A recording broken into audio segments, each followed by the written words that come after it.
साहब हरि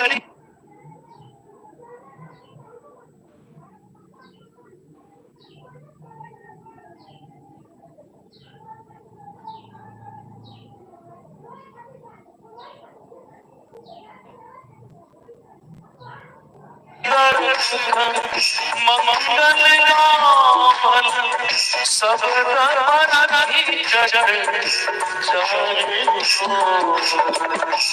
आपन आपन घाट संभाली के बातो वहाँ नहीं पैजाओ आपन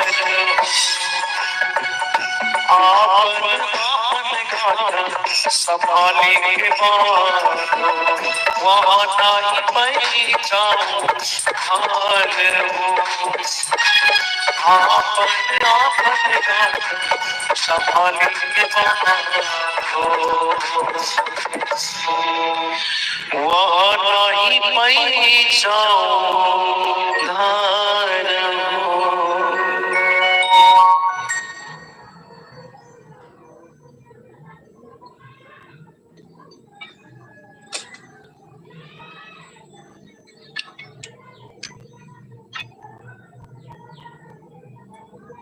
आप शांति बनाए रखिए।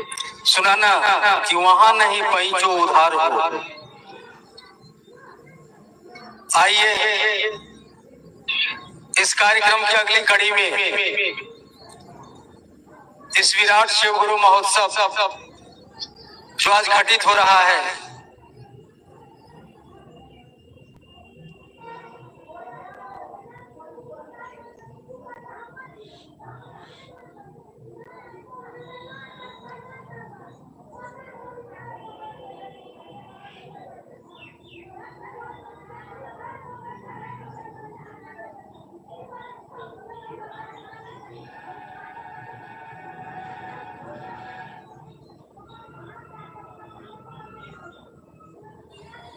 इस महोत्सव में आइए हम आप, ये मंच महागुरु महादेव का है।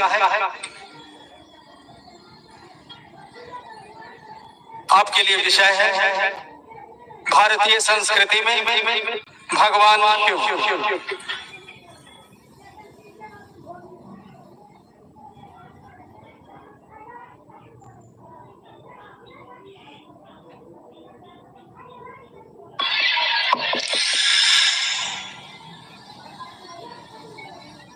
अपने गुरु महादेव साहब दीदी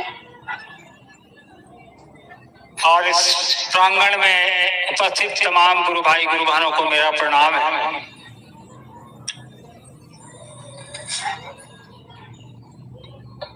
रोसड़ा की इस पावन धरती पे इतनी बड़ी संख्या में लोग जमा हैं।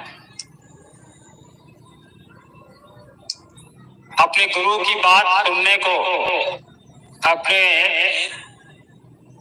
गुरु की बात सुनाने को,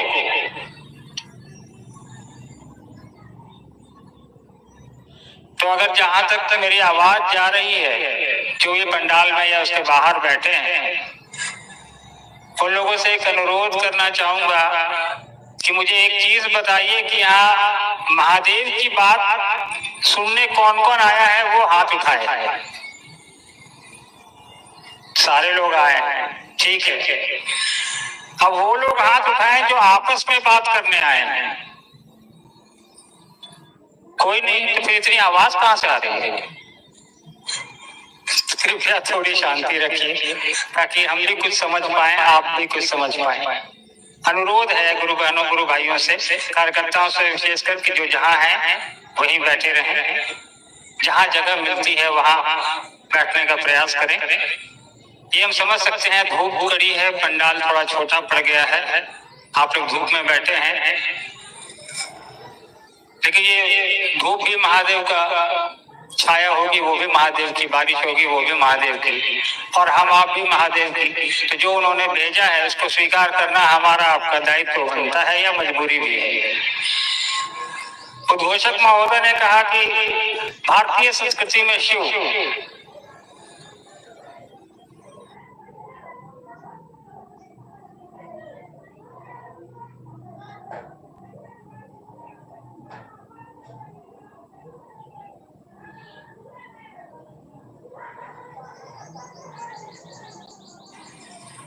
संस्कृति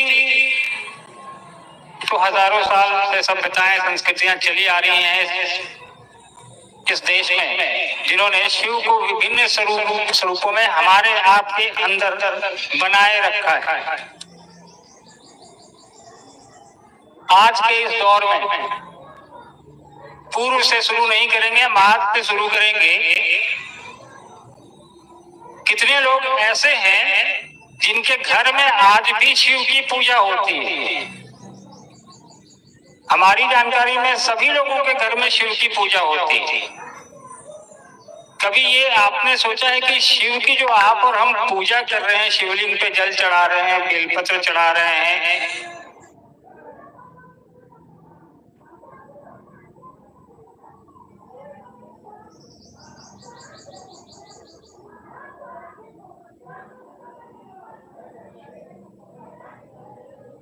जो भी चढ़ाते हैं उनको प्रसन्न करने के लिए, अपनी इच्छाओं की पूर्ति के लिए, अपनी मनोकामना के लिए, ये परंपरा, ये परिपाटी आपको किसने दी थी? हमको किसने बताया कि शिवलिंग पे जल चढ़ाने से मनोकामनाएं पूर्ण होती हैं?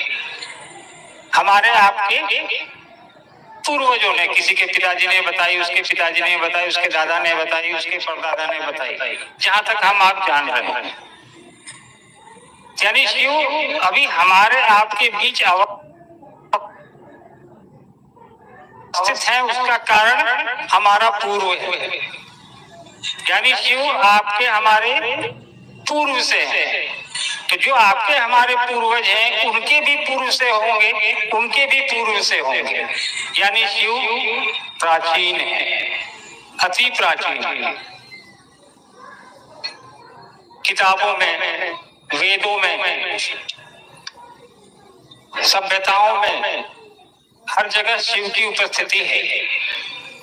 आप और हम अगर इतिहास पढ़ेंगे, उन पुस्तकों को पलटेंगे या उन स्थलों पर जाएंगे जहाँ पे खुदाई हुई है, जहाँ शिव से जुड़ी चीजें हमको आपको मिली हैं, आज भी वो दिखती हैं, संग्रहालयों में रखी पड़ी हैं।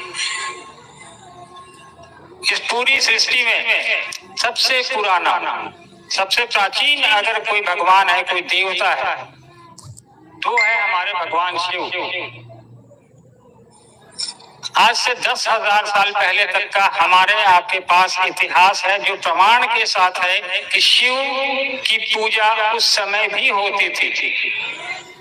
आप चले जाएं, सिंधु घाटी सभ्यता, मोहनजोदड़ो, हड़प्पा संस्कृति, ये सब संस्कृतियां हैं।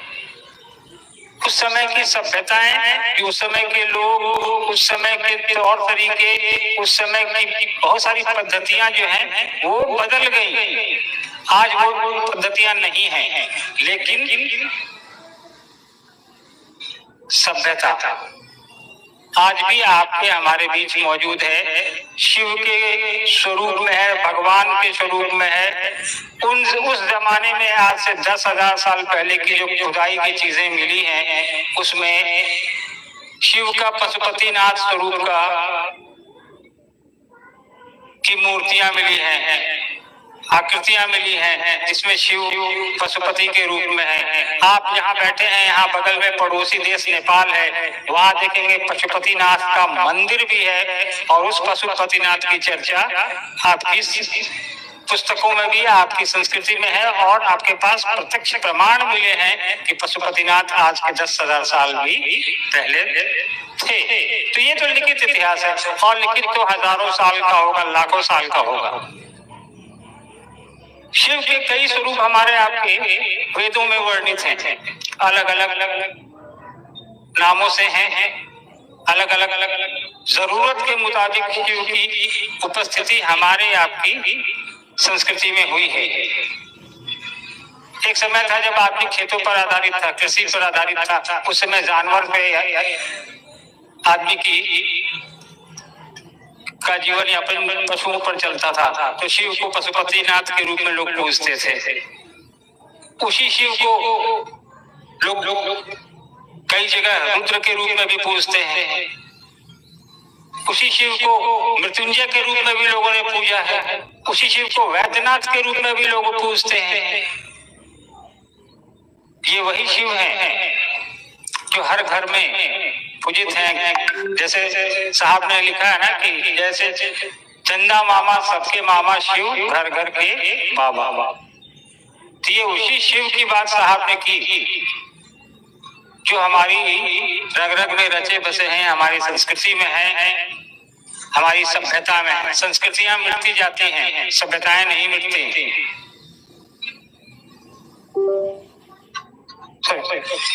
आज हमारे के बीच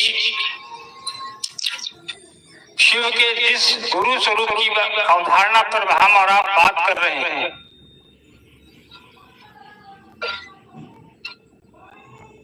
उस गुरु स्वरूप की अवधारणा हमारे आपके बीच इस कालखंड में साहब श्री हरिंद्रानंद जी दीदी ने पल प्रतिपल इस अवधारणा को हमारे आपके मन में स्थापित करने के लिए जीवन पर्यंत महेश्वर शिव के गुरु स्वरूप पर आपसे हमसे बातें की।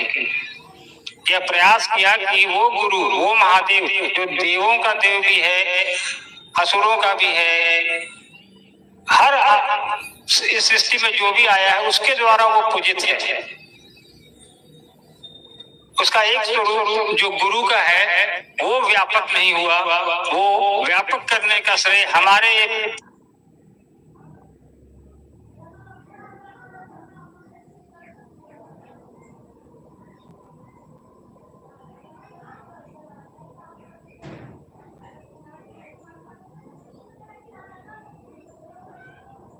के बीच स्थापित करने का श्रेय साहब श्री हरिंद्रानंद जी को जाता है। आज आप और हम यहाँ इतनी बड़ी संख्या में बैठे हैं, महादेव के गुरु स्वरूप पर बात करने के लिए बैठे हैं।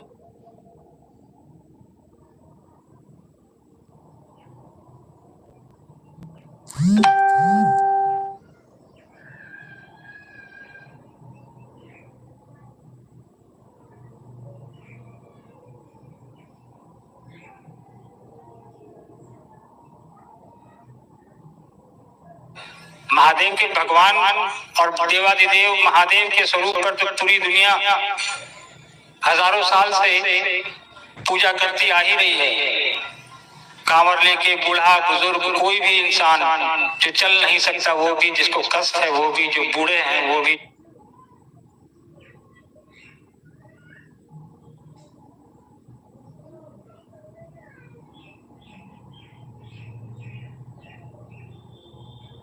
जो बच्चे हैं वो भी बोल बम का नारा लगाते हुए कांवर लेके मंदिरों तक जाते हैं। इस भारतीय संस्कृति में मंदिरों में आप देखेंगे शिव की पूजा होती आ रही है, और आज से नहीं हजारों साल से। शिव ही एकमात्र ऐसे देवता हैं हमारी भारतीय संस्कृति में जिनकी सर्वत्र पूजा होती है। मतलब इस देश के चारों तरफ, चारों कोनों में पूजा होती है। किसी एक भगवान की तरह किसी एक क्षेत्र में वो पूजित नहीं है। दक्षिण भारत में शिव हैं, उत्तर भारत में शिव है, पूर्व में है, पश्चिम में है। आप देखेंगे जितने ज्योतिर्लिंग हैं वो इस देश के विभिन्न विभिन्न क्षेत्रों में हैं। इसका मतलब कि शिव सर्वत्र व्याप्त है। तो हमारी संस्कृति की जड़ें, हमारा मूल ही शिव से शुरू होता है, जो हजारों साल पहले से। तो शिव के बारे में बताने की जरूरत हमको, आपको, हिंदुस्तान इस देश के लोगों को नहीं है, क्योंकि हमारे आपकी तो संस्कृति में रचे बसे हैं वो। हम उनके हिसाब से अपने आप को ढालते चले आए हैं। हम अपनी जरूरतों के हिसाब से शिव को पुकारते चले आए हैं, हम अपनी जरूरतों के हिसाब से उनके स्वरूप को भी बदलते चले आए हैं। लेकिन महादेव का वो स्वरूप जिसको हम और आप आज तक समझ नहीं पाए, पकड़ नहीं पाए, या कहें किसी ने हमें बताया नहीं, वो है शिव का गुरु स्वरूप। साहब ने अपने इतने दिनों की तपस्या कहने, आपको इस धर्म से होना चाहिए, न बंदिश है कि आपको गोरा होना चाहिए, हमसे मेल खाता है। वो हमारी आपकी तरह है, लेकिन वो है महादेव। उनका परिवार देखिए, जो हमने अपने तस्वीरों में देखा है, उनके परिवार में सांप भी है, मोर भी है, बैल भी है, शेर भी है, चूहा भी है। सब एक जगह एक साथ बैठे हैं उन्हीं के सानिध्य में, और सब उनके सानिध्य में जाके अपना मूल स्वभाव छोड़ चुके हैं। यानी वो एक दूसरे के भोजन है, लेकिन वहां पे वो अपना मूल स्वभाव से हटकर महादेव के सानिध्य में बैठे हैं। साहब ने कहा उस महादेव की बात करनी है, उस महादेव का चेला बनना है, और उसके लिए साहब ने हमको आपको अपनी पूरी यात्रा का निचोड़ हमको आपको दे दिया, वो 3 सूत्र के रूप में दे दिया, ताकि इसके अलावा कुछ करने की आवश्यकता नहीं है और हमारा कर भी नहीं सकते, होगा भी नहीं। भक्ति मार्ग हमारे आपसे ऊपर की चीज है। कहा कि गुरु और शिष्य का मार्ग है, बहुत आसान विधा है, इसको कर लो। शिव तो हर चीज के वाहक, पूरी सृष्टि उनके इस पे चल रही है।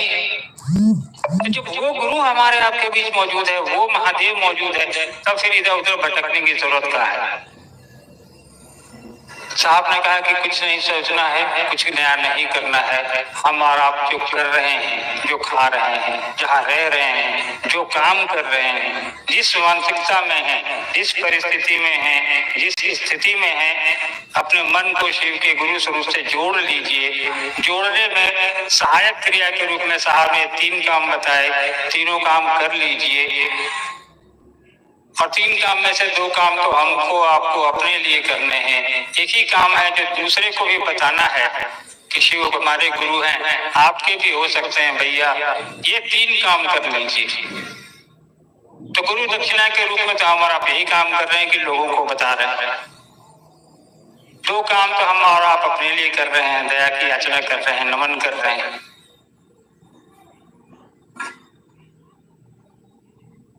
आप लोग पूर्व में भी साहब को यहाँ समस्तीपुर में देखा है, सुना है साहब लोगों ने साहब को।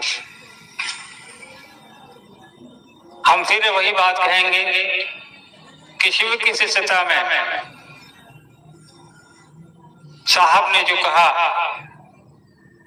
जिस महादेव से जुड़ने को कहा, जिस स्वरूप से जुड़ने को कहा, हमको आपको उससे जुड़ने का प्रयास करना चाहिए, उस राह पर चलने का प्रयास करना चाहिए। हमको आपको टमटम वाला घोड़ा देखा है ना आपने, दोनों तरफ से लगा देता है ताकि उसको दाहिने बाएं दिखाई न दे, सीधा चले वो। तो हमको आपको शिव के तरफ ले चलने के लिए साहब ने बिल्कुल सीधा मार्ग दिया है, कोई डायवर्सन नहीं है। अगर बीच में कहीं रुकावट आती है तो उसमें भी साहब ने कहा कि आपकी यात्रा में अगर कहीं रुकावट आती है, कहीं सड़क खराब मिल जाती है, तो वहाँ खड़े होकर इंतजार मत करिए, बगल से एक डायवर्सन लीजिए, एक दूसरी सड़क लीजिए, फिर से मुख्य सड़क पर आ जाइए। तो शिव की शिष्टता न रुकने वाली एक यात्रा है, आनंद है। शिव अति प्राचीन है तो युवा भी हैं, और युवा हैं तो हर दिन प्रतिदिन शिव के शिष्यों को, लोगों को शिव से जोड़ने का काम करना है, लोगों को बताते चलना है। यह एक सतत प्रक्रिया है जो चलती रहेगी अनंत काल तक, क्योंकि धरती तो बन रही है प्रतिदिन नए लोग आ रहे हैं धरती पर। साहब का और दीदी का उद्देश्य था कि जन जन को शिव के गुरु स्वरूप से जोड़ देना है। जन जन यानी हर प्रतिदिन लोग नए आ रहे हैं, पुराने तो नहीं हैं। तो ये काम नहीं रुकने वाली प्रक्रिया है, सतत है, इसको करते चलना है। आप लोग धूप में बैठे हैं, ज्यादा समय नहीं लूंगा। अभी प्रोफेसर साहब और बरखा जी आप लोग के बीच हैं, आप लोगों से बात करेंगी। मैं यही कहूंगा कि साहब दीदी ने जो कहा है उसको अपने मन में बिठाइए। बाकी किसने क्या कहा उससे मतलब नहीं है, उससे मतलब होना भी नहीं चाहिए। बस उन कारणों तक अपने विचार को प्रगाढ़ करें और सबको अपनी यात्रा भी सुंदर करें, दूसरों की यात्रा भी सुंदर करें। इस उम्मीद के साथ कि हम और आप साहब दीदी के बताए मार्ग पर चलते रहेंगे और दूसरों को भी चलाने के लिए प्रेरित करेंगे। आप लोग मुझको अनुमति दीजिए। आप सबको प्रणाम है, धन्यवाद।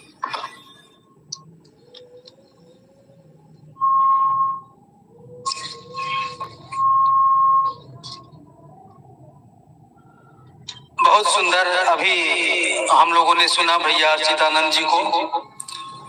अब आइए हम सुनते हैं इस आयोजन में अनुक्रमणिका के अनुरूप जो विषय है शिव शिष्यता की पृष्ठभूमि, शिव शिष्यता की पृष्ठभूमि, उद्भव एवं प्रयोजन, इस विषय पर हम आप सुनेंगे प्रोफेसर रामेश्वर मंडल जी से। आप साहबगंज से हैं। आपसे निवेदन है कि आप शिव गुरु के इस मंच तक आएं और अपनी अभिव्यक्ति इस विषय पर प्रकट करें ताकि हम सभी को लाभ मिले। गंभीरता से सुनिएगा इस विषय को, हर विषय को हमको आपको गंभीरता से सुनना है।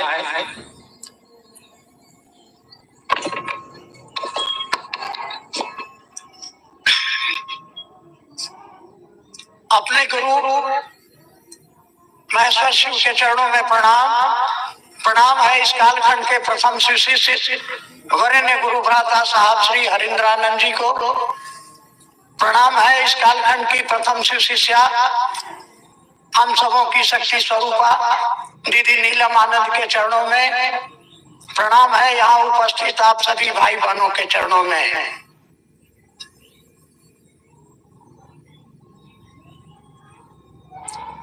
हम यहाँ उपस्थित हुए हैं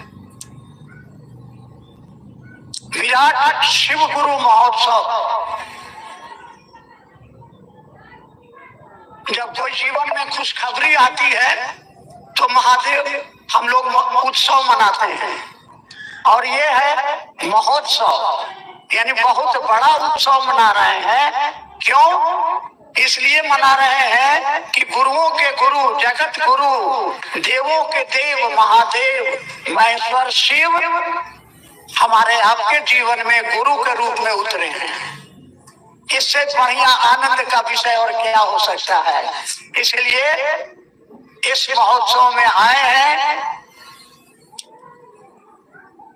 ये जो शिव गुरु की शिष्यता की उत्पत्ति, इसका विकास और इसका उद्देश्य, प्रयोजन,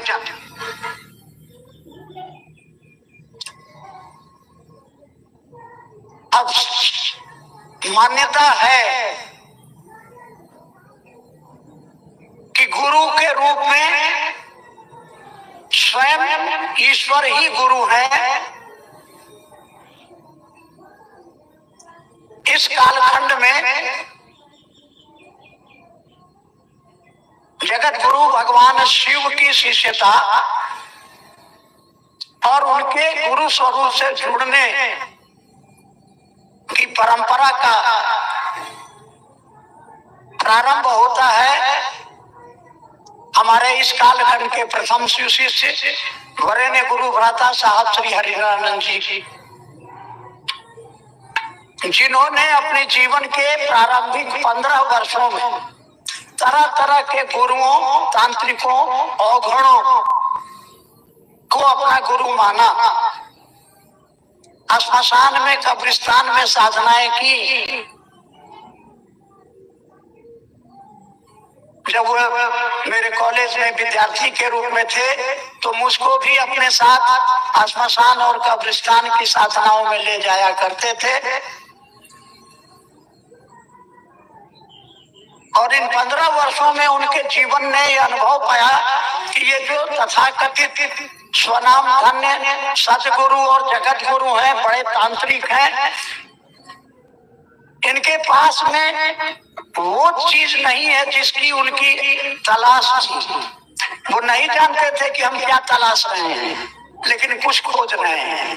और तब 1974 की आधी रात आरा जिला के शहर के बगल में बहती हुई गंगा के गांगी श्मशान में एक आधी रात को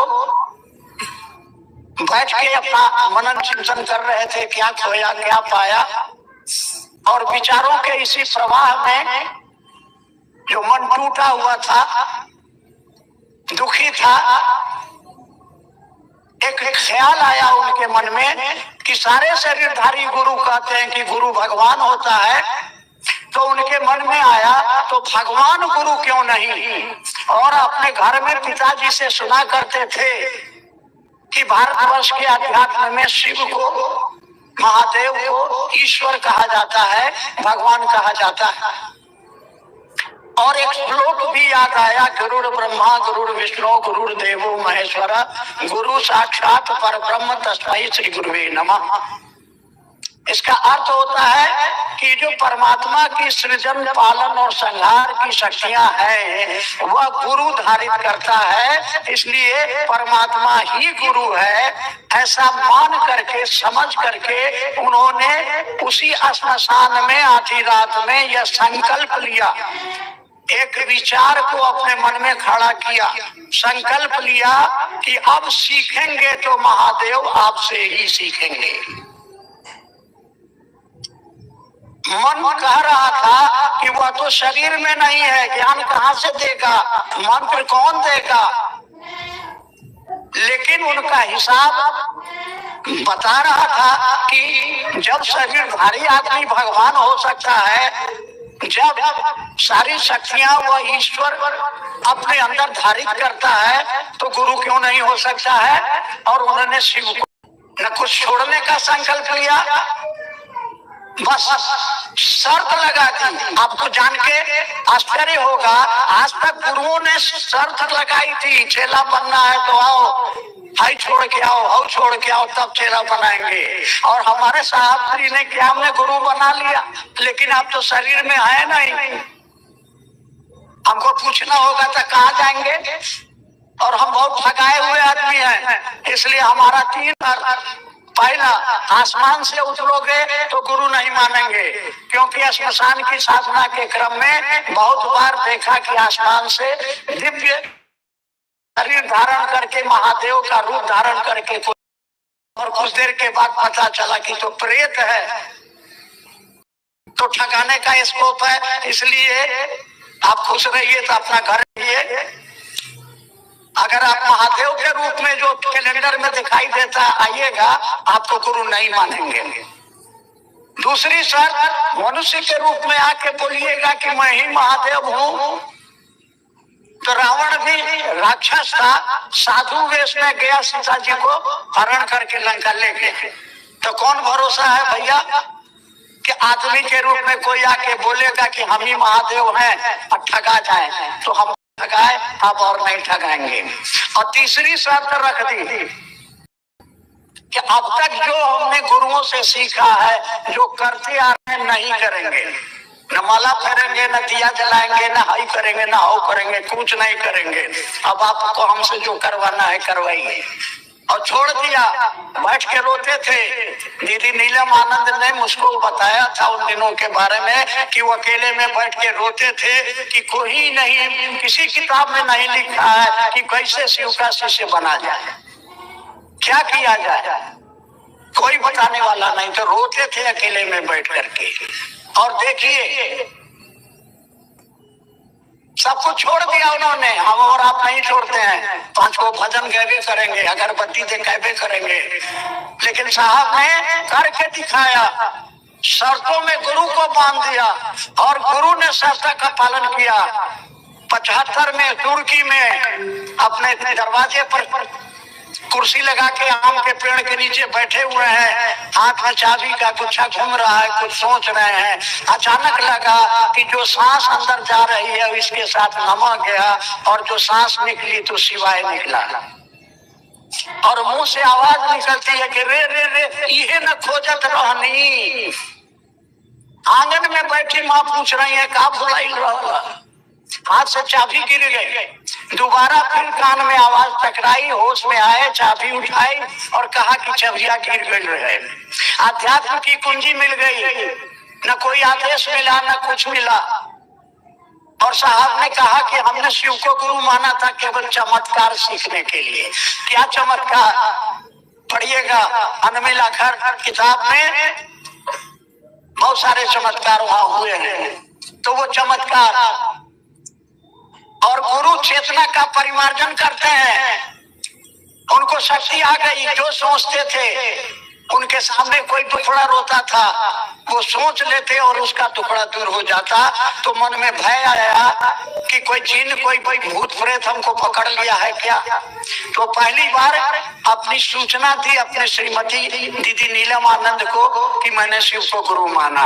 8 वर्षों तक उन्होंने किसी को नहीं कहा, लेकिन उनके संपर्क में आने वाले लोगों की जिंदगी में खुशहाली आने लगी, उनके दुख दूर होने लगे।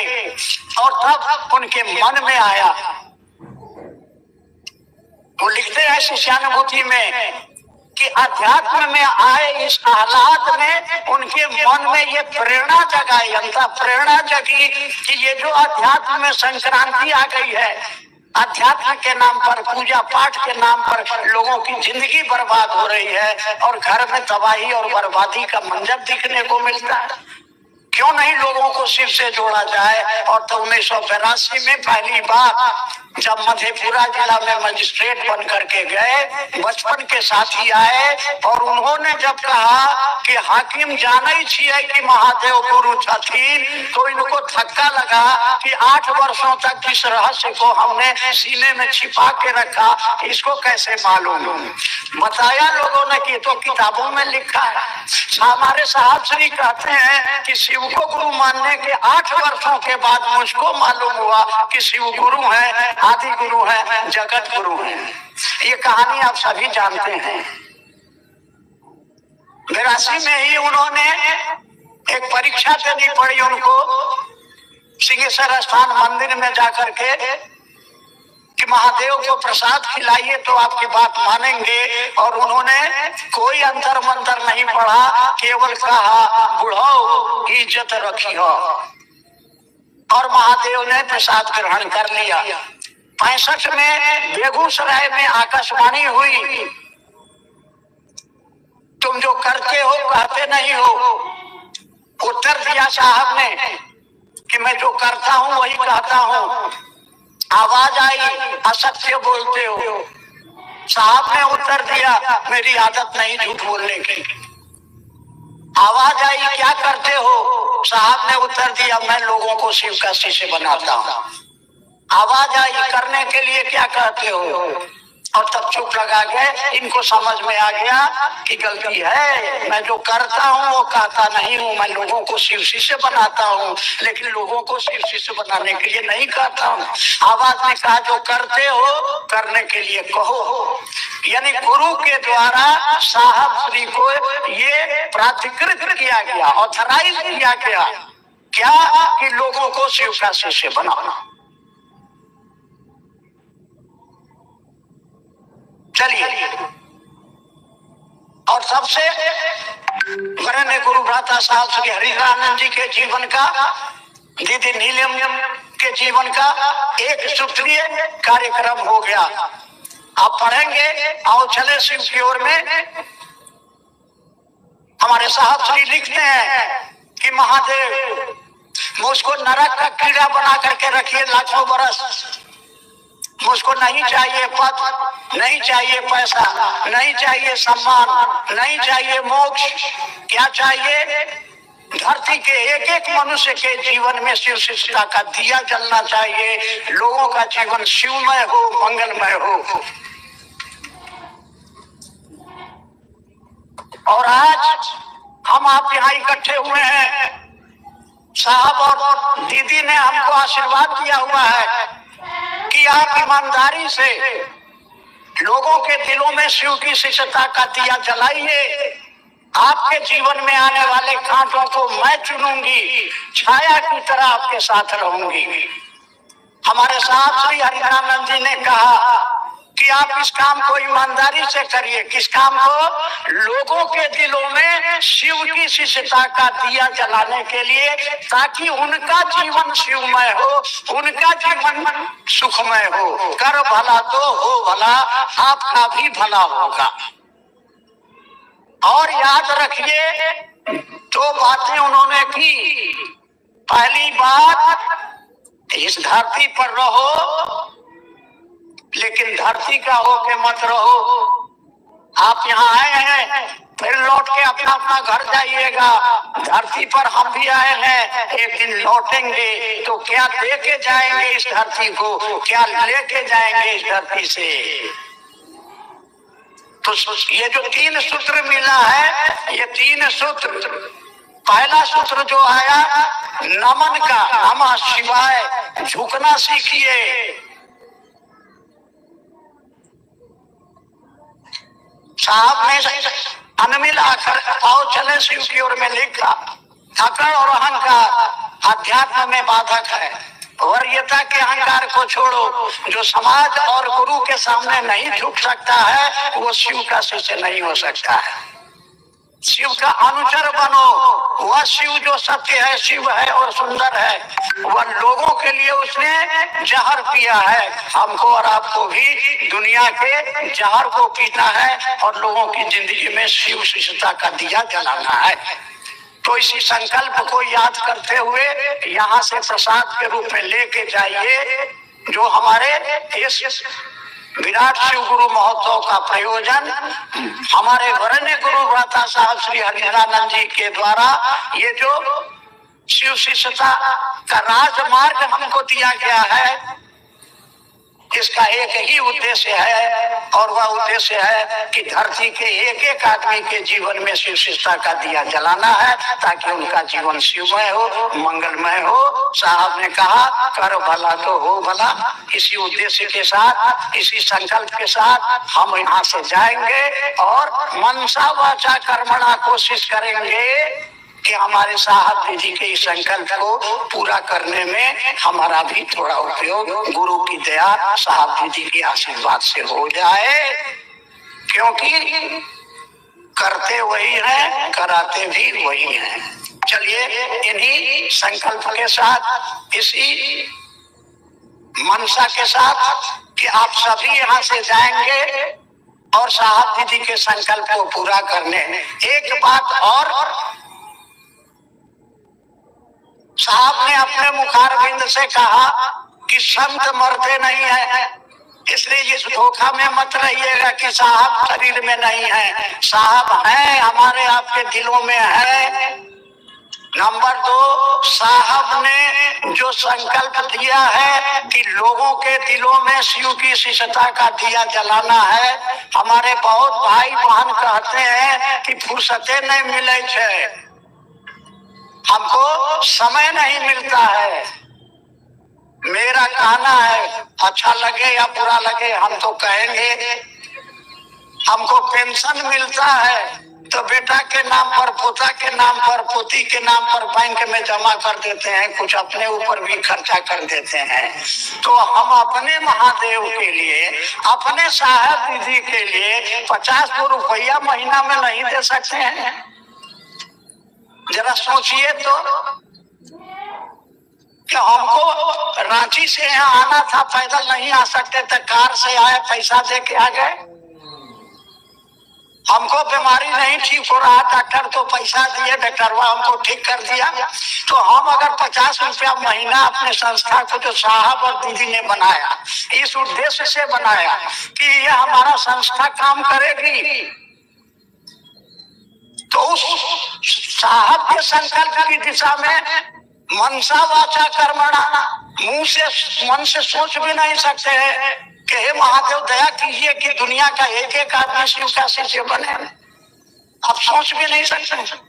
अपने महादेव के लिए, अपने साहब दीदी के लिए 50 रुपया नहीं दे सकते हैं। सवाल उठाते हैं कि पैसा का क्या होता है, शराब पीते हैं, नशा भी करते हैं। साहब ने समझाया है, आपने जिस नियत से दिया है पैसा किसी को, उसका फल आपको मिलेगा। उसका दुरुपयोग किसी ने किया है तो उसकी सजा उसको भुगतनी पड़ेगी।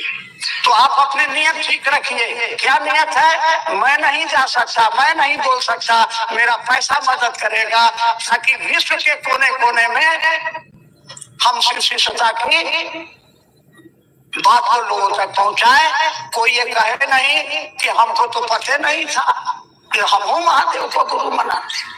चलिए, मेरी बात अच्छी लगी हो तो इसको आप प्रयोग में लाइए, और नहीं तो कोई बात नहीं। इन्हीं शब्दों के साथ आप सभी के लिए शुभकामना करते हुए प्रणाम।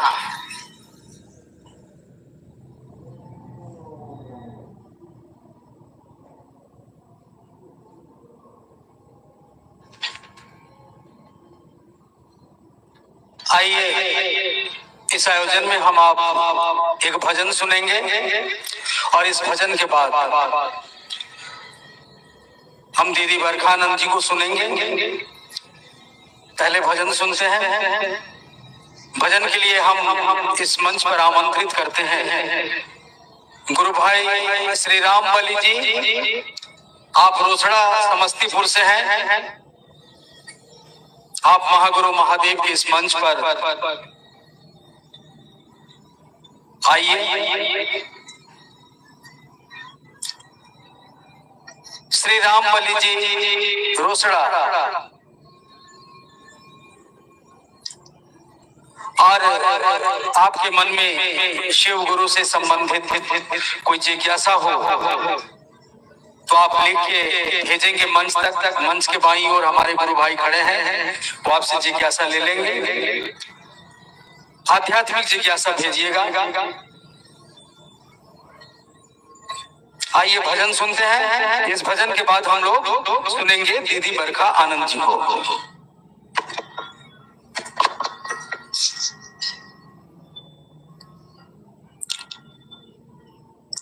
मैं सबसे पहले अपने गुरु शिव संग मैया भवानी के चरणों में नमन करते हुए इस कालखंड के प्रथम शिव शिष्य वरेण्य गुरु बड़ापा साहब श्री हरिनारायण परम पूजनीय दीदी नीलामानंद के चरणों में नमन करते हुए इस परिक्षेत्र में उपस्थित तमाम भाई बहनों के चरणों में प्रणाम करते हुए इस ध्वनि विस्तारक यंत्र से जहां तक आवाज जा रही है, सुनने वाले तमाम प्रियात्मन के चरणों में मेरा बारंबार प्रणाम है, स्वीकार हो। चलिए, गुरु मन से आदेश मिला है एक गुरु भजन। तो यह भजन एक चेतावनी भजन है कि हम आप वर्षों से सुनते आए हैं कि शिव गुरु है, उनका शिष्य बनिए। बार बार कहा जा रहा है, लेकिन हम आप इस बात को कह के टाल देते हैं कि समय आएगा तो मान लेंगे, समय आएगा तो मान लेंगे। लेकिन यह समय हमारा आपका बस में नहीं है। समय जो बीत रहा है फिर दोबारा आने वाला नहीं है। चलिए, इस समय पे आधारित यह भजन है गुरु के चरणों में। शिव गुरु नाम से तूने रे बंदे क्यों अपना मुख मोरा,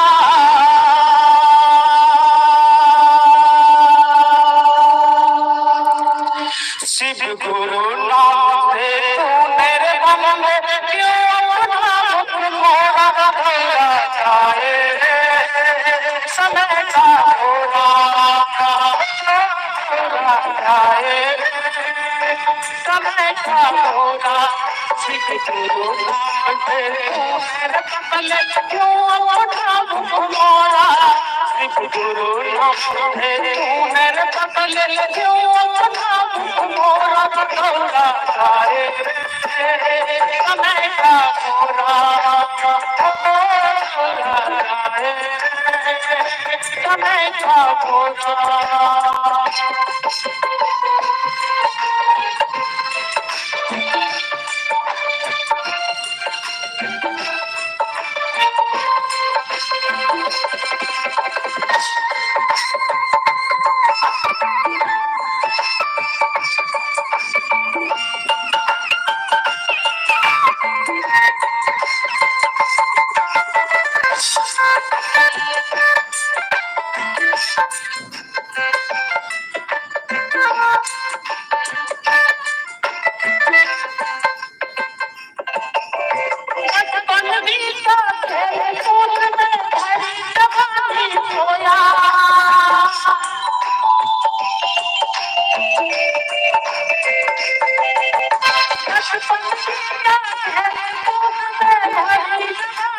छोया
आइए अब हम आप सुनेंगे जो साहब श्री हरिंद्रानंद जी जो आध्यात्मिक जगत में शिव के शिष्य हैं, उनके हृदय का आह्वान है ये पूरे कायनात के लिए, पूरी सृष्टि के लिए, त्रिभुवन के लिए। यह आवाज है साहब श्री के हृदय की कि आओ चले शिव की ओर। ये साहब श्री का आह्वान है विश्व मानव के लिए। आइए इस विश्व आह्वान पे हम सुनते हैं दीदी बरखा आनंद जी को। उनसे अनुरोध है कि आप शिव गुरु के इस मंच तक आइए और साहब श्री के हृदय की जो यह अभिव्यक्ति है, इस अभिव्यक्ति को हम आपके माध्यम से सुनना चाहेंगे। कुछ जिज्ञासाएं भी हैं जिसका समाधान करेंगे दीदी बरखा आनंद जी। आइए हम अब सुनते हैं दीदी बरखा आनंद जी को।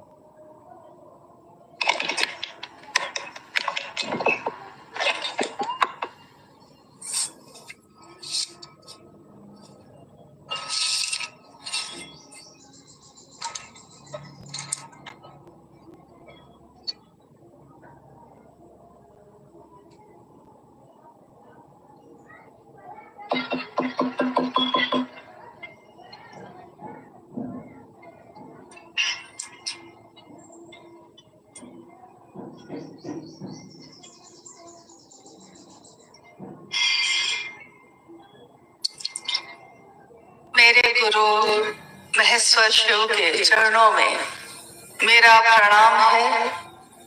इस कालखंड के प्रथम शिव के शिष्य और हम सबों के परम आदरणीय वरेण्य गुरु भ्राता साहब श्री के चरणों में मेरा प्रणाम है। शक्ति स्वरूपा माँ नीलम आनंद जी के चरणों में मेरा प्रणाम है। समस्तीपुर जिले के इस रोसड़ा प्रखंड में मैदान में उपस्थित आप सभी गुरु भाई और गुरु बहन के चरणों में मेरा प्रणाम है। इस धरती को प्रणाम है जिस जिले की धरती पे साहब और दीदी का बार बार आगमन हुआ और शिव शिष्यता की दिशा में लोग चले और हम सब भी इसी निमित्त आज यहाँ बैठे हैं। शिव गुरु महोत्सव कहीं भी हो, उसका एकमात्र उद्देश्य एक ही होता है कि हम सब ने शिव को अपना गुरु बनाया है। शिव जो भगवान है, ईश्वरों के भी ईश्वर है, भगवान शिव को अपना गुरु बनाने की बात हम सब ने की और जितना भर हम सबका सामर्थ्य है, निर्बल ही सही, जितना भर सामर्थ्य है उसी सामर्थ्य में अपने गुरु के लिए कुछ करने का प्रयास करते हैं, कोशिश करते हैं। क्या हो पाता है ये तो हम नहीं जानते, ये तो गुरु समीक्षा करेंगे। लेकिन आइए इस शिव गुरु महोत्सव में हम सब अपने साहब और दीदी की बातों को याद करते हैं। साहब कहते हैं कि भारत के, इस देश के, भारत के आध्यात्मिक जितनी भी चीजें हैं उसका जब सिंहावलोकन हम करते हैं, सिंहावलोकन कहा जाता है कि जब एक शेर, जिसको जंगल का राजा कहा जाता है, किसी भी जंगल में बहुत सारे पशु पक्षी होते हैं, बहुत सारे जानवर होते हैं, लेकिन उस जंगल का राजा एक शेर होता है। शेर जो राजा है, सबकी देखभाल की जिम्मेदारी है उसके ऊपर। वो जब जंगल के बाहर निकलता है और पीछे मुड़कर पूरे जंगल को अपनी एक दृष्टि से देखता है, समान, सबके लिए एक दृष्टि, एक नजर से जब वो देखता है, उसको कहा जाता है सिंहावलोकन। तो भारतीय आध्यात्म के सिंहावलोकन से ये पता चलता है कि प्राचीन समय से, अति प्राचीन समय से शिव की पूजा का प्रचलन दुनिया में रहा है। शिव के विभिन्न स्वरूपों की पूजा होती रही। अनेक रूप ऐसे थे उनके जिनको इस दुनिया में बहुत प्रसिद्धि भी मिली। जैसे आप जाइए देवघर तो लोग बताएंगे कि यहाँ एक शिव का मंदिर है, ज्योतिर्लिंग है वो, और उस मंदिर का नाम है वैद्यनाथ मंदिर। वैद्यनाथ शिव का मंदिर। तो हम सोचते हैं शिव तो शिव है, इस मंदिर का नाम वैद्यनाथ मंदिर क्यों है? यानी जिसने भी स्थापना की उसकी जो अनुभूति होगी, उसने शिव को जैसा जाना है, उसने जाना कि वैद्य के, यानी जड़ी बूटी से, जंगल से, पत्ता से, छाल से जो दवाएं बनती रही, जो चिकित्सा होती रही, उस रास्ते में भी सर्वोच्च शिखर पे जो बैठे हैं, वैद्य के भी वैद्य, वेदों के भी वैद्य, महावैद्य, यानी वैद्यनाथ महादेव, उनकी पूजा होती रही। ज्योतिर्लिंग के रूप में प्रतिदिन काफी भीड़ होती है, प्राचीन समय से होती आई है। बनारस चले जाइए, बनारस में शिव का मंदिर है, वहां भी है तो मंदिर शिव का ही, लेकिन उस मंदिर के बारे में नाम जब आएगा तो कहते हैं लोग कि ज्ञानवापी महादेव, ज्ञानवापी महादेव का ये मंदिर है। अब आप सोचेंगे कि ज्ञानवापी का क्या मतलब हुआ? महादेव तो महादेव है, लेकिन महादेव का एक ऐसा स्वरूप जो ज्ञान का वपन करते हैं। यानी जैसे हम लोग अपने खेत में, खेत बंजर हो तो उसकी कुराई करके धान के, गेहूं के पौधे, बिचरे छोटे छोटे पौधे लगाते हैं, वैसे ही कहा जाता है शिव जन के, जीव के चेतना में ज्ञान का वपन करते हैं, ज्ञान का बिया रोपते हैं। इसीलिए उनका एक नाम, एक स्वरूप ज्ञानवापी महादेव का भी है। उज्जैन चले जाइए, वहां शिव का ही मंदिर है, लेकिन उसका क्या नाम है? उसको लोग कहते हैं महाकाल महादेव। महाकाल यानी काल से भी परे, सबको काल के अंदर है। हम भी, आप भी, दुनिया का कण कण समय के अधीन है, काल के अंदर आता है। लेकिन वो शिव जो पूरी दुनिया को बनाने वाले हैं, इस दुनिया के कण कण में भी है, लेकिन इस दुनिया से परे भी है। काल उन पे लागू नहीं होता, लेकिन दुनिया के हर चीज पे लागू होता है। काल पे भी जिसका नियंत्रक है, सिर्फ नियंत्रक नहीं महानियंत्रक है। काल जिससे डरता है, काल भी जिसके अंदर में है। महादेव का एक स्वरूप महाकाल का, उसकी भी पूजा हुई। लोग के बारे में आपने देखा होगा कि जब कभी हमारे घर में या प्राचीन समय से ऐसा होता आया है कि घर में कोई कष्ट हो गया, कोई बहुत बीमार हो गया है, आप ज्योतिष के पास गए, आप पंडित जी के पास गए, सबने कहा कि अब कोई उपाय नहीं है, हर जगह से हार गए हैं, तो एक रास्ता बचा हुआ है, आइए उस रास्ते पे चल के किसकी पूजा करेंगे? तो वो बताते हैं कि महामृत्युंजय की पूजा करिए। अब महामृत्युंजय की पूजा हो रही है, शिव ही है, वो है तो महादेव ही ना, लेकिन शिव के इस रूप की पूजा हो रही है। यानी महादेव की पूजा का प्रचलन तो अनंत समय से है, अति प्राचीन समय से है, लेकिन शिव के दानदाता स्वरूप से लोग जुड़कर तो प्राप्त करते रहे, शिव के ज्ञानदाता स्वरूप से वो न जाने क्यों नहीं जुड़े, बहुत कम जुड़ाव, बहुत कम। दानदाता स्वरूप में भगवान है, वो ज्ञानदाता स्वरूप में जगत गुरु है। जिस तरह शिव के अनेक रूपों की पूजा होती आई, उसी महादेव का एक स्वरूप है जगत गुरु का। कुर्सी अलग अलग है, सत्ता तो एक ही है। जगत गुरु शिव, आदि गुरु शिव, विश्व गुरु शिव, यानी शिव से ऊपर अब कोई नहीं।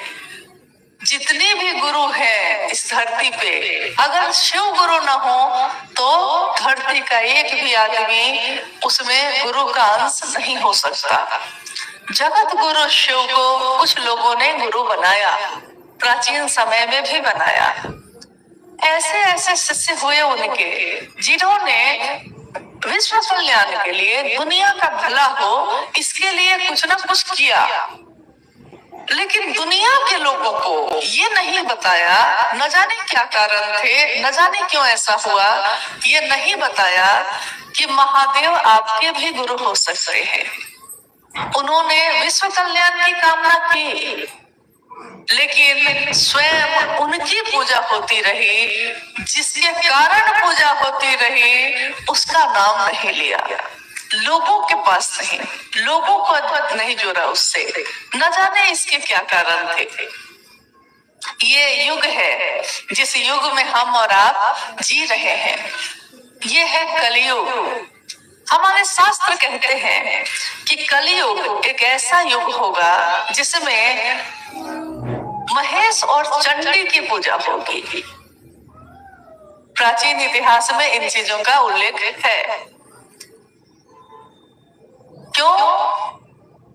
क्योंकि ये भी उद्धृत है कि ये एक ऐसा युग होगा जिसमें पाप का बोलबाला होगा, गुरु और शिष्य परंपरा भी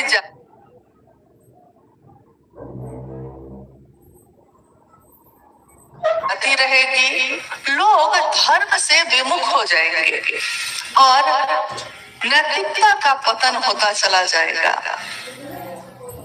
शास्त्र जिसमें एक आता है शिव पुराण, शिव पुराण में उल्लेख है कि जब ऐसा होगा तो सारे संसार के लोगों के सामने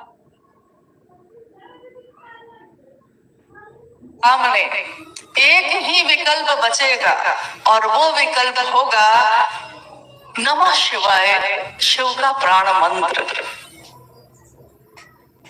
देखिए साहब हरिंद्रानंद जी इस कालखंड में जिनका जन्म हुआ, आज हम सब दुनिया के लोग उनको शिव शिष्य के रूप में जानते हैं। आपने अभी थोड़ी देर पहले प्रोफेसर मंडल सर जी से शिव की शिष्यता की पृष्ठभूमि, उद्भव और प्रयोजन पे सुना।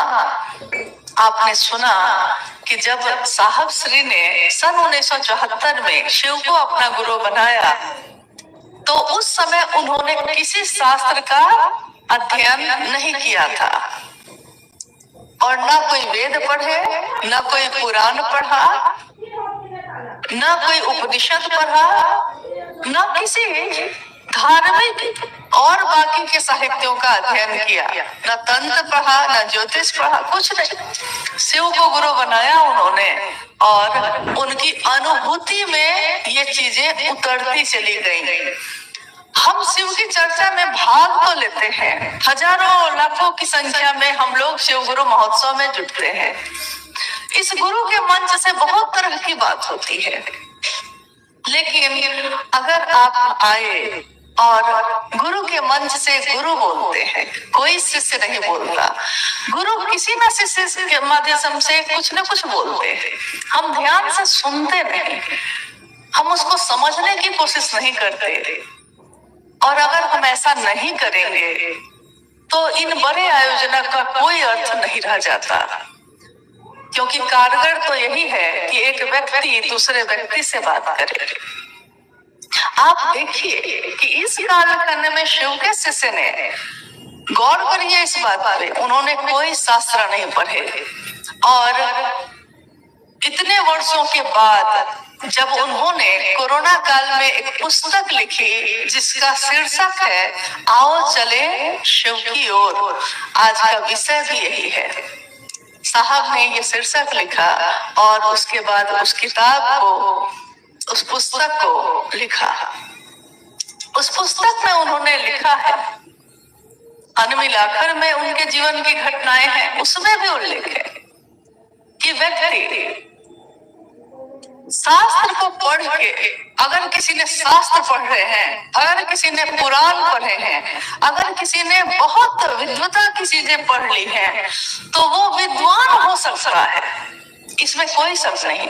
किसी ने अध्ययन किया है, कुछ किताबें पढ़ ली हैं, तो वो विद्वान हो सकता है, लेकिन आत्मानुभूति उसको नहीं हो सकती, क्योंकि ज्ञान किताब का तो उसने पढ़ लिया है, लेकिन उसके हृदय से कुछ स्वस्फूर्त नहीं हुआ, उसके हृदय से कुछ प्रकट नहीं हुआ है, कुछ फूटा नहीं, आत्मा के तल पे उसने कुछ भी अनुभव नहीं किया है।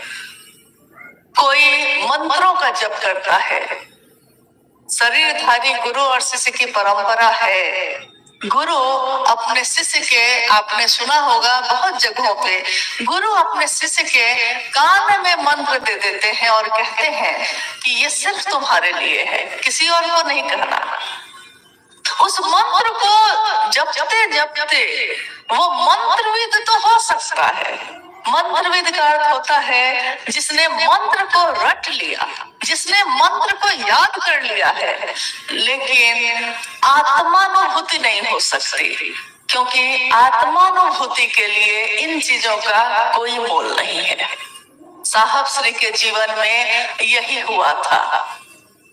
साहब ने पहले बोध किया हर चीज का, और तब जिस बोध को उन्होंने अपने तल पे पाया, आत्मा के तल पे पाया, उसी को उन्होंने बाद में शब्दों में पिरोया। शब्द, वाक्य, जिसको हम कहते हैं, 3 सूत्र दिए साहब श्री ने। 3 सूत्र, ये क्या है? हम बोलने में सारे लोग इस बात का प्रयोग करते हैं। साहब 3 सूत्र दिलथिन, दया मांगेला कहलथिन, चर्चा करेला कहलथिन, आ कहलथिन कि नमन कर लिहा। 3 सूत्र, 3 सूत्र में कभी भी हम लोग इसका अर्थ नहीं पूछते कि सूत्र क्यों कहे। कह देते कि 3 काम है, कह देते कि 3 तरीका है, लेकिन उन्होंने कहा 3 सूत्र है।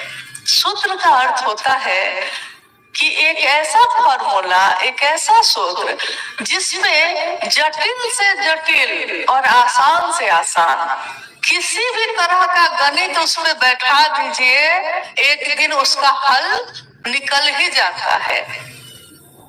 कितनी भी बड़ी समस्या आपके जीवन में है, कितनी बड़ी आपदा में आप पड़ गए हैं, आपका मन घनघोर अंधेरे में है, तब भी सामान्य अवस्था में है, तब भी शिव को गुरु मानकर आपने बस इतना ही किया है, महादेव से मन ही मन दया मांगी, महादेव की चर्चा की और महादेव को प्रणाम किया। सब कोई कहते हैं इस बात को, कहने में और समझने में बड़ा अंतर है। सिर्फ बोली में अगर बोल रहे हैं तो ये बाहर बाहर की चीज हो रही है, लेकिन अगर हम ये समझ भी रहे हैं कि जो बोल रहे हैं उसकी समझ भी मेरे अंदर है, तब हमारी बोली में असर भी है, क्योंकि आपने इसको समझा है। कितनी बार ऐसा हुआ होगा कि आपने साहब श्री की भी चर्चा को सुना है, कितने लोगों ने, हम में से सबने साहब श्री की शिव चर्चाओं को हमेशा सामने रह के सुना, कभी वीडियो में सुना, कभी किताबों में पढ़ा। साहब क्या कहते हैं पहले सूत्र में, यानी आपका मन जो जगत में उलझा हुआ है वो शिव की तरफ कैसे चलेगा, इसके लिए मन को जो सूक्ष्म है, जो दिखाई नहीं देता, उस मन को इस पहले सूत्र में डाल देना है, अभ्यास कराना है, उसको बार बार कराना है।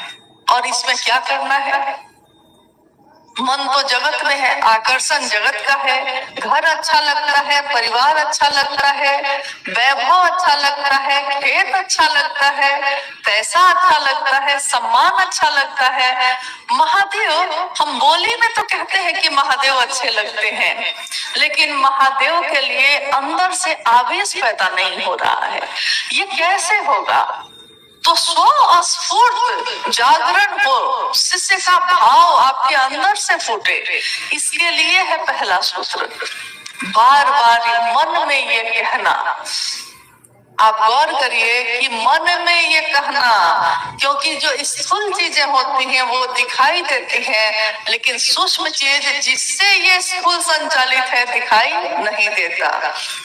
5 तत्वों से ये दुनिया बनी है, दुनिया की ये सारी चीजें आपको दिख रही हैं, ये पंडाल दिख रहा है, ये मैदान, ये पेड़, ये खेत, ये जीवन, ये जीव, मनुष्य, सब दिख रहे हैं, लेकिन ये जिसके कारण जीवित है, जो प्राण उसमें है तो वो जीवित है, और प्राण निकल गया तो उसकी मौत हो जाती है। ये प्राण पूरे शरीर में कहाँ है किसी को आज तक पता नहीं है। ये मन, अगर मन ना हो तो हम कुछ भी नहीं करते। हर बात में हम कहते हैं आज हमारा मन नहीं है, आज हमको अच्छा नहीं लग रहा, मेरे मन को अच्छा नहीं लग रहा।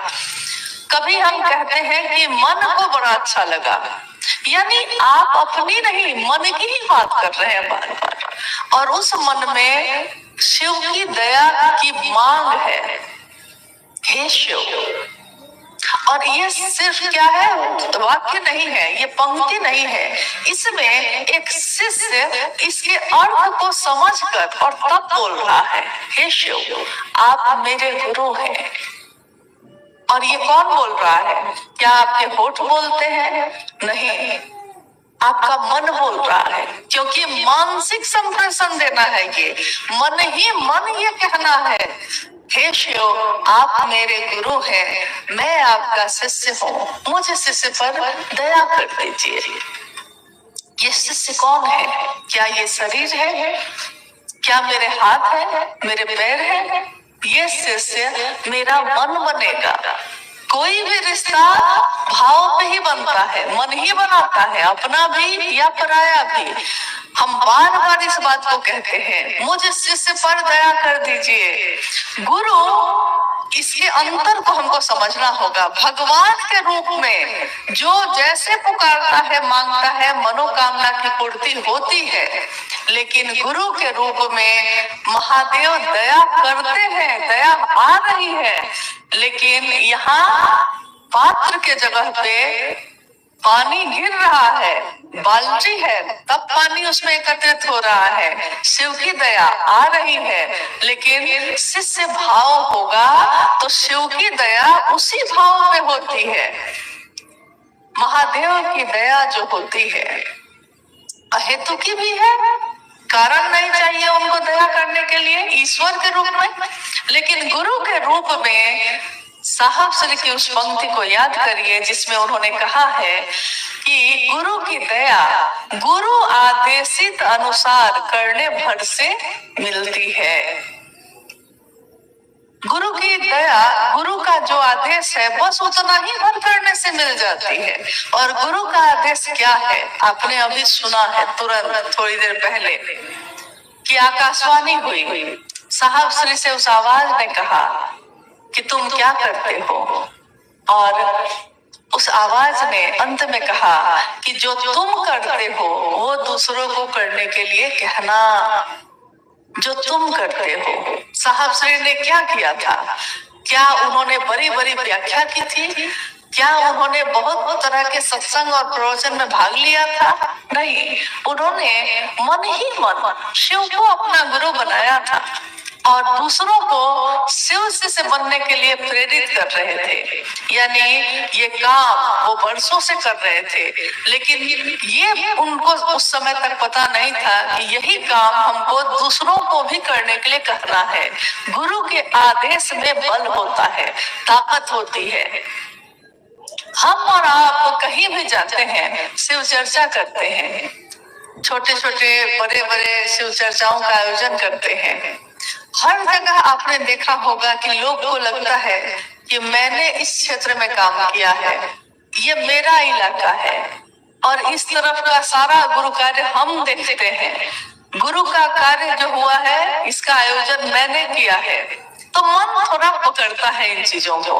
और जैसे ही ये मन पकड़ता है, आप उस समय याद करिए कि क्या आपने पिछली बार कब महादेव से दया मांगी थी? पहला और तीसरा सूत्र कब किया था? क्योंकि शिव चर्चा तो हम लगातार कर रहे हैं, लेकिन पहला और तीसरा सूत्र करना थोड़ा भूल जा रहे हैं और कम कर चुके हैं। इसी का नतीजा है शिव की चर्चा कोई अगर कर रहा है, उसके अंदर न तो अहंकार आ सकता है, न तो कर्ता का भाव खड़ा हो सकता है, क्योंकि वो जानता है कि महादेव की दया ना हो तो मेरे मुख से कुछ निकलेगा नहीं, महादेव की दया ना हो तो कोई मेरी बात सुनेगा ही नहीं। महादेव से सटे हैं इसलिए जगत में सम्मान है, महादेव की बात करते हैं इसलिए कोई प्रणाम निवेदित करता है। ये उसका मन समझता है तब जब वो तीनों सूत्रों का निर्वहन करता है। अगर तीन सूत्रों का निर्वहन जरूरी नहीं होता तो साहब श्री ने इस बात को कहा ही नहीं होता। हम कहते हैं मनसा की बात कहते हैं, किस मनसा से शिव गुरु की बात आप कर रहे हैं? नियत क्या है, चाहत क्या है, चाहते क्या है? क्योंकि जो आपकी चाहत है उसी का परिणाम हमको आपको मिलता है। हम कहते हैं कि पूरी दुनिया में हम कुछ भी करके आ जाएं और लोग नहीं देख रहे हैं। एक बार का वाकया है, साहब श्री ने कहा कि पूरी दुनिया में कोई नहीं दिखता, मान लो एक क्षण को ये भी सोच लो कि महादेव भी तुमको नहीं देख रहा, लेकिन तुम्हारी आंख तुमको देखती है कि नहीं? और अगर तुम्हारी आंख तुमको देख रही है तो तुमको पता है कि तुमने अपने गुरु के लिए सही किया या गलत किया। हमेशा हम लोग को याद रखना चाहिए कि घूम फिर के परिणाम हम ही को मिलना है। जो भी हम करें, हम अपने महादेव के लिए कुछ करेंगे तो परिणाम हमको भी यही मिलेगा। अभी देखिए चारों तरफ बगीचा है, यहाँ आम का बगीचा लगा है, लीची का भी समस्तीपुर और मुजफ्फरपुर में लीची का खूब बगीचा है। एक बच्चा बगीचे में आया है और उसने देखा लीची गुच्छा में पूरा सामने दिख रहा है, लाल लाल लीची देखा उसकी आंख ने, इच्छा उसके मन में जगी। देखा था आंख ने, इच्छा मन में जगी और तोड़ा हाथ ने, हाथ बढ़ा के वो तोड़ लेता है उसको। तो तोड़ा तो हाथ ना, आंख तो तोड़ा नहीं था। खाया कौन? लीची को छील छील के खा रहा है, खाया कौन था? मुंह में खाया ना। और गया कहाँ, पेट में। लेकिन हुआ ये कि तब तक बगीचे का मालिक आ गया और देखा कि मेरा लीची चोरी कर लिया, तो उठाया डंडा और मारने लगा उसको। तरह मारे जा रहा है। रोया कौन? हाथ रोया था, पीठ रोई, मुंह रोया, रोया कौन था? आंख। घूम के भुगतना किसको पड़ा? उसी को। तो हम अपने जगह पे अगर महादेव का काम करेंगे और अच्छी मनसा से करेंगे तो घूम घूम के रिजल्ट, परिणाम जो मिलेगा हमको, वो मिलेगा आप ही को ना। लेकिन अगर आपने इसमें कुछ भी ऐसा किया है जो इन 3 सूत्रों के बाहर है, तो फिर इसका भी परिणाम तो मिलेगा आप ही को। शुरुआत जिससे होती है लौटता भी वहीं पे है। इसलिए महादेव के इस काम को हम सुंदर ढंग से बढ़ा सकें, तीनों सूत्रों को सही तरीके से उसका निर्वहन कर सकें, जैसा साहब श्री ने चाहा है, जिसने कहा है करने के लिए, करना भी उस काम को उन्हीं के अनुसार होगा।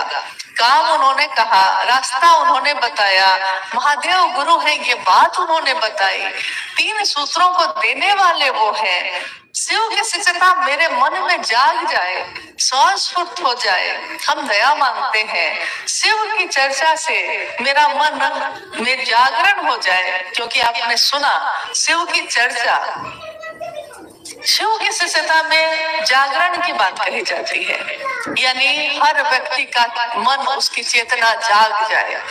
तो शिव की चर्चा जागरण की अद्भुत विधा है। शिव को नमन करना शिष्यता के भावांतरण के लिए जरूरी है।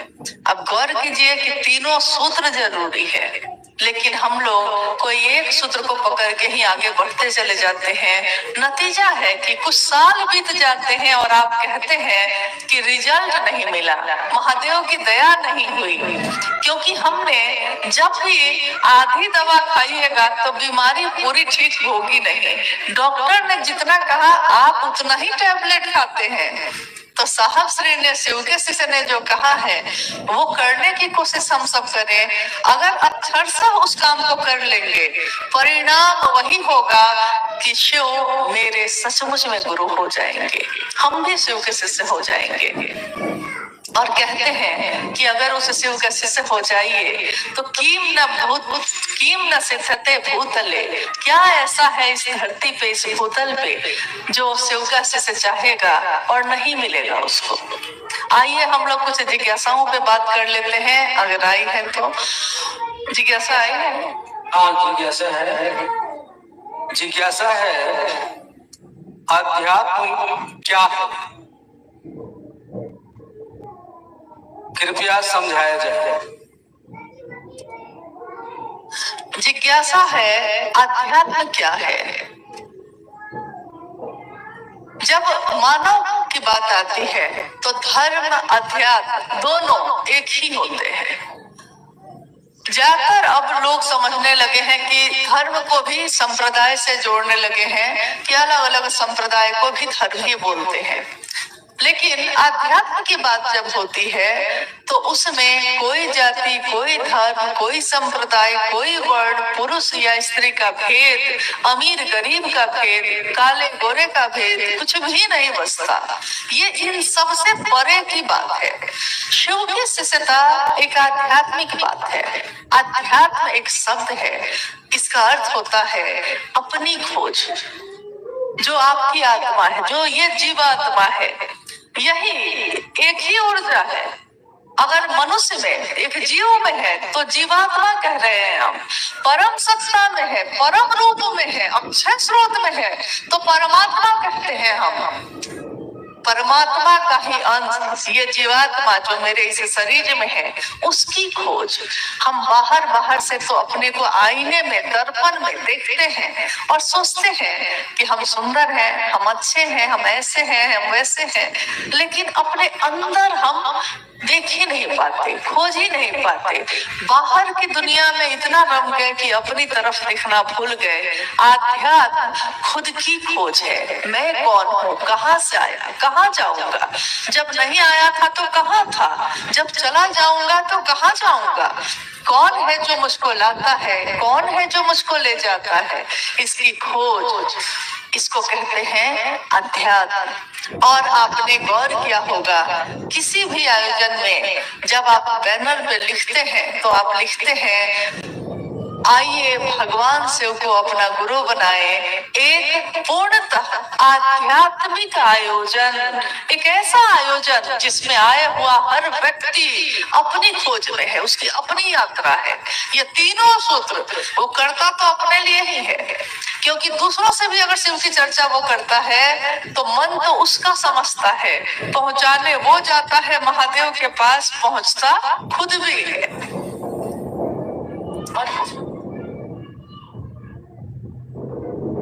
थोड़ी देर शांत रहिए। आप लोगों से निवेदन है हाथ जोड़कर कि बैठ जाइए अपनी जगह पे। और हम लोग आपसे भी ज्यादा दूर से आए हैं जैसा कि मुझको लग रहा है, तो हम लोग को भी लौटना है। आना सबको है, लौटना भी सबको है, लेकिन लौटना तो है ही, तो जल्दी किस बात की है। अगर आपको लगता है कि कहीं भीड़ में न फंस जाए तो याद रखिएगा कि महादेव के शिष्य धीरे धीरे आते भी हैं और धीरे धीरे ही जाते भी हैं। दुनिया को पता नहीं चलता, इसलिए जहाँ है शांत भाव से थोड़ी देर बैठ जाइए, जहाँ आप हैं वहीं बैठ जाइए। जिज्ञासा है कि शिव ही गुरु क्यों, अन्य देवी देवता क्यों नहीं? जिज्ञासा आपने सुनी है, शिव ही गुरु क्यों, अन्य देवी देवता क्यों नहीं है।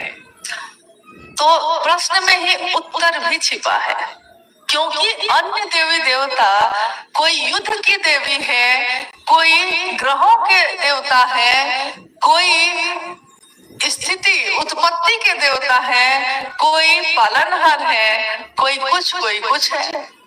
यानी वो गुरु का काम नहीं करते। तो जो गुरु का काम करेगा हम उसी से न पढ़ने जाएंगे। जो ज्ञान देने की जिम्मेदारी लेते हैं शिष्य उन्हीं से ज्ञान लेने जाता भी है। शिव के बारे में कहा गया कि शिव ने कहा कि ब्रह्मा उत्पत्ति का काम करेंगे, विष्णु स्थिति का करेंगे और मैं स्वयं जीव को ज्ञान देने का काम करूंगा। यानी ये मानव जाति, ये धरती के लोग अगर शिवोन्मुख होंगे, शिव की तरफ उन्मुख होंगे, वो शिव हमको आपको ज्ञान देने की जिम्मेदारी वहन करते हैं। कोई बहुत पढ़ा लिखा हो सकता है, इस जिला का कलेक्टर बहुत पढ़ा हुआ है, डॉक्टर बहुत पढ़ाई की है उसने, लेकिन वो शिक्षक का काम नहीं करता। तो जो शिक्षक का काम करता है हम अपने बच्चे को उसी के पास भेजते हैं पढ़ने के लिए। एकमात्र शिव की सत्ता के लिए ये कहा गया कि जगत गुरु है वो, ज्ञान देने के कारण शंकर कहे जाते हैं। ज्ञान विच्छेद दो शंकरात, यानी ज्ञान के देने वाले हैं वो शंकर रूप में, और ज्ञान के निधि अगम भी उन्हीं को कहा गया।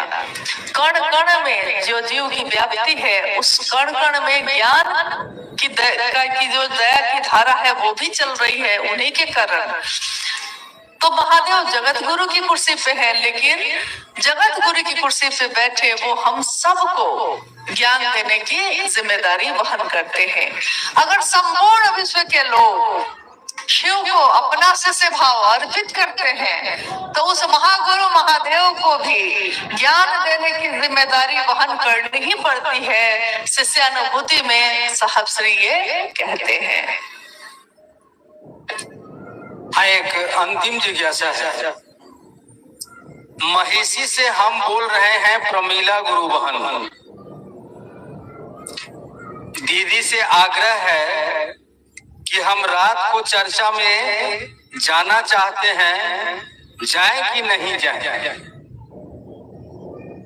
रात में, रात मतलब कितने बजे ही बताना चाहिए उनको। खैर, महिषी से कोई गुरुवान है जिन्होंने ये जिज्ञासा भेजी है। हमारे अंदर जो पैदा होगा, जो प्रश्न होगा, वही हम देंगे। तो उन्होंने लिखा है कि मैं रात में चर्चा में जाना चाहती हूँ, जाए या नहीं जाए। देखिए, चर्चा में जाना किसी को नहीं मना है, लेकिन जिस देश में, जिस स्थान में, जिस काल में हम रहते हैं, हम उसके अधीन भी अपना काम करते हैं। रात बनाई गई है सोने के लिए, सोइए, अपने घर परिवार को देखिए, और दिन में शिव चर्चाओं में जाइए या शिव चर्चा में किसी को बुलाइए।